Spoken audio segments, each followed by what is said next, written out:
family. We live like family here. The parents, we cooperate with them very well indeed. There's no problem indeed. I should say I'm very, very happy with this school indeed, and I'm comfortable. I'm happy indeed. In 1911, the present Zambia Republic was only a protectorate of Rhodesia, passing to British administration in 1924. In the end of the 20s, large deposits of copper were discovered in the region, attracting many European settlers. However, this economic prosperity was not shared with the African workers that, after successive strikes, started the nationalist movement, which attained its objectives in 1964 with the proclamation of the Independent Republic of Zambia. The country is today one of the largest copper producers in the world, although the largest part of the population still occupies itself with agriculture and animal husbandry. In spite of the great improvement in material well-being, in the general health of the people, there has not been a corresponding increase in the areas of spiritual and moral life. Indeed, there seems to be a decline in those areas. We see that there is widespread instability in Africa, social, political, economic instability. And when we look at the reasons for this, we do not have to go too far away to find out the reasons. We have to look at who is responsible for this state of affairs in Africa. Surely it is not the illiterate people. It's not our illiterate brothers and sisters who live in the bushes, who live in the villages. The people responsible for this state of affairs are those who have received some kind of schooling. Those who've been to school, those who've been to universities and colleges either at home or abroad. Because these are the people who man the state of affairs in Africa. These are the people who man the machinery of government, who man the machinery of justice, the machinery of education, the machinery of political institutions, indeed, the machinery of the armed forces. These are the people. You hardly will find an illiterate person in the civil service or in the army. It is people who have been to school, people who have been entrusted with the responsibility of governance.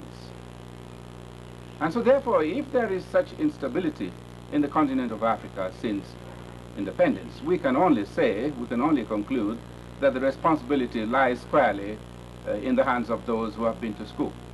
But the interesting thing is that one of the very important characteristics of English education was that it had a preference for the practical outlook. From the 17th century right up to the middle of the 20th century, this was the approach, the practical approach to education. The question of philosophy and theory did not matter very much. It was what was practicable.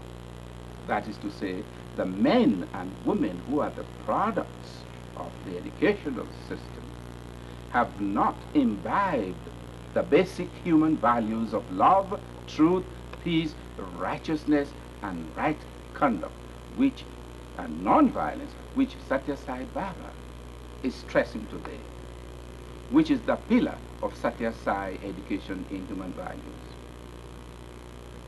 In other words, there was something that was lacking. The intellect was sharpened. The mind was active. We have many PhDs in Africa, but the hearts, the human hearts, the spiritual hearts are dry. The spiritual hearts are empty. And this is why we have the political instability. And this is the reason why my wife and I, having lived in England for 20 years and having come in contact with Sathya Sai Baba of India, whose educational system we studied very carefully because we ourselves have been educationists for many, many years. We visited India, listened to lectures, attended seminars, visited the educational institutions, saw the way the boys and girls were being trained by Sathya Sai Baba. We concluded that what Sathya Sai Baba is doing in India ought to be done in Africa. That the answer to the African problem in education, the crisis in education today in Africa, lies in the introduction of the Sathya Sai education in human values within the educational framework of all African countries.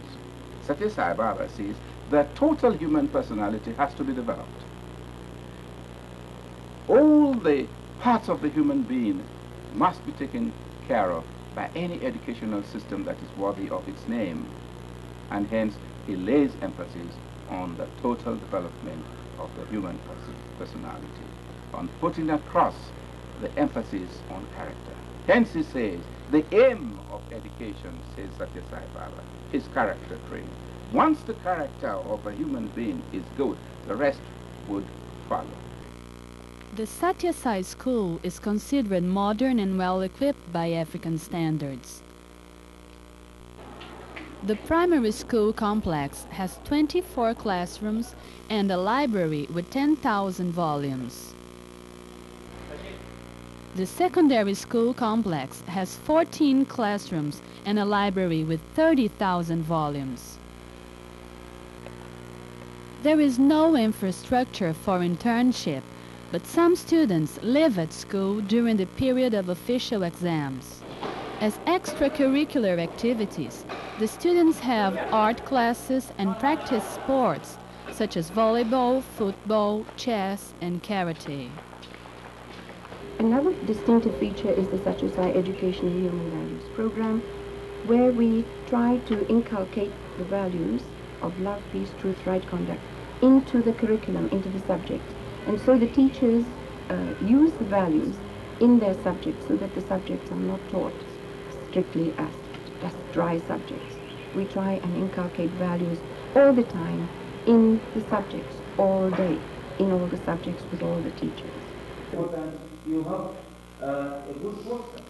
The teaching is done by hired African professors and also by volunteers from other countries who pay their travel, do not have a salary, and work from 6 o'clock in the morning to 6 o'clock in the afternoon. The school administration transformed some rooms into lodgings. Weekly, they all meet to discuss and to present new ways of teaching the human values. When our Creator cares, it means that God has love for us. According to the Sathya Sai Education in Human Values program, it is no longer the responsibility of just one teacher to teach spiritual and moral education. No, it is the responsibility of every teacher. God is brought into the academic subjects. In other words, the mathematics teacher should be in a position to teach, to bring out spirituality and morality in his mathematics lesson. So is the scientist, so is the geographer, so is history, so is music. So all the academic subjects in the school become value-orientated. In other words, African education must be value-orientated if we are to be saved. It is value orientation to Africa that will bring about peace in this continent. This is a class for students of the primary course. The boys come in at 7 in the morning and leave at 3 in the afternoon, 5 times a week. A school for girls is being built.